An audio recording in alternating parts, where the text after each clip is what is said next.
everyone, and welcome to the Vintage Company. My name is Julie, and I'm a corporate historian. And every episode, I take a look at a different vintage consumer product and the story behind how and why it was made. And this week is all about a product that I just don't think gets enough attention, especially during the holiday season. It's something that's considered one of the greatest inventions in human history. It's, you guessed it, Scotch tape. But no, really, Scotch tape is considered one of the greatest innovations of the 20th century. For me personally, I think that this is the time of year when I think about Scotch tape more than any other, because I end up going through a lot of it while wrapping presents. It's probably something that we all have in a drawer somewhere in our house and never really give a second thought.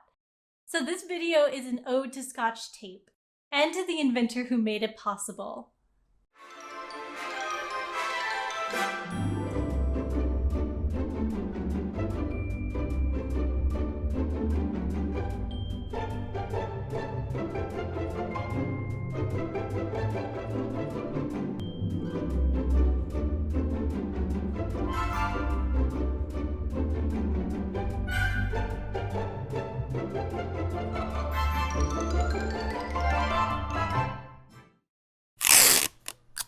In 1921, a 23-year-old college dropout named Richard Drew started working at the Minnesota Mining and Manufacturing Company, better known today as 3M. You may know the 3M name from such products as Post-its, N95 masks, and of course Scotch tape. But back in the 1920s, 3M was primarily known for making sandpaper. That all changed when Richard Drew walked into an auto body shop to deliver sandpaper.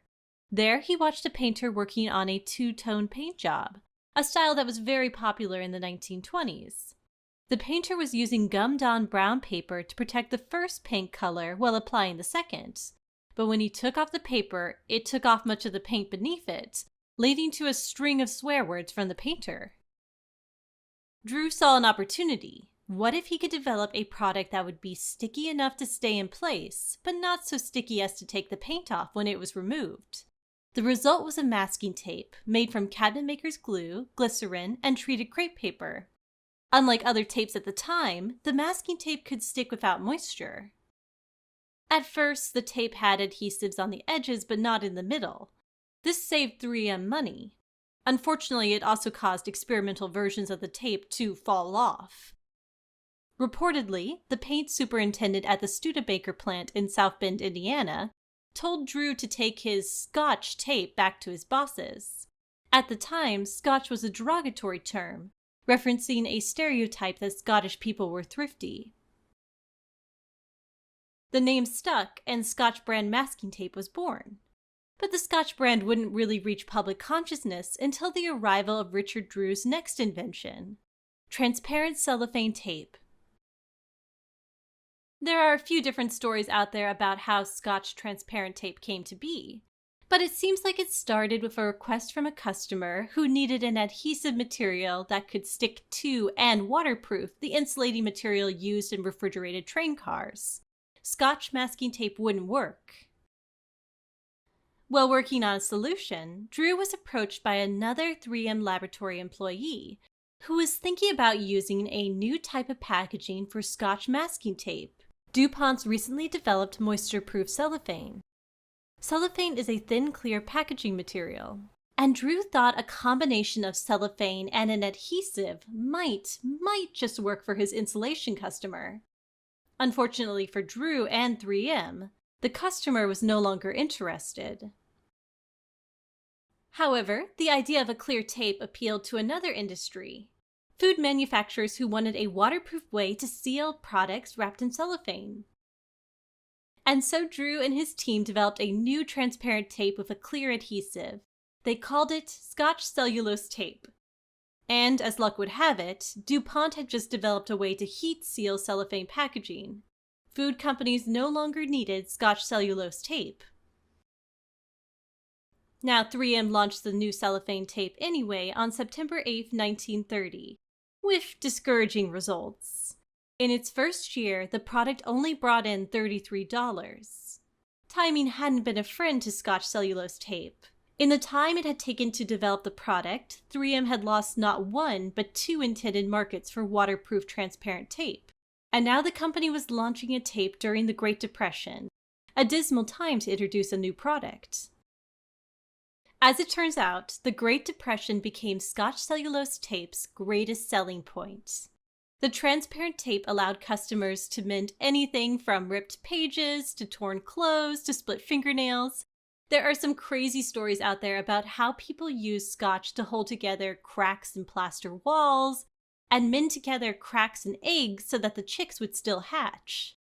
There was a perception that Scotch cellulose tape could seal, hold, and mend anything. Initially, Scotch cellulose tape was sold in these tins. But in 1932, 3M introduced a countertop tape dispenser, which was made from cast iron and weighed nearly 7 pounds. 1939 saw the introduction of a snail-shaped handheld tape dispenser, which you may recognize as being very similar to that of today. In the 1940s, Scotch adopted a tartan plaid design and a kilt-wearing spokescharacter, Scotty MacTape. Scotty MacTape offered helpful advice for how Scotch cellulose tape could save the day in any situation, from a first date to a family vacation. The end of the decade also saw a name change, from Scotch cellulose to Scotch cellophane tape. So now, let's get into the holiday spirit with Scotch brand gift wrap tape, which appeared on store shelves as early as 1947. Featuring a variety of festive designs, Scotch gift tape could help you create, quote, clever packages for your friends to admire. So, since it's the holiday season, I decided to give some of these gift wrapping tips and tricks a try. Now, I'm not especially crafty, so I went with some of the easiest looking ones, and I think they've turned out okay. Now, are my friends going to admire them and compliment me on my cleverness? Probably not. But I do think they added a little something to the gift. Just a note, I don't think 3M makes holiday-specific gift tape anymore, but they do make Scotch expressions, which is what I used for these gifts. Richard Drew died in 1980 at the age of 81. He was posthumously inducted into the National Inventors Hall of Fame in 2007. 90 years after its invention, there are more than 400 varieties of Scotch tape. And from a small Minnesotan company, 3M is now a member of the Fortune 500, with over $30 billion in revenue and more than 100,000 patents to its name.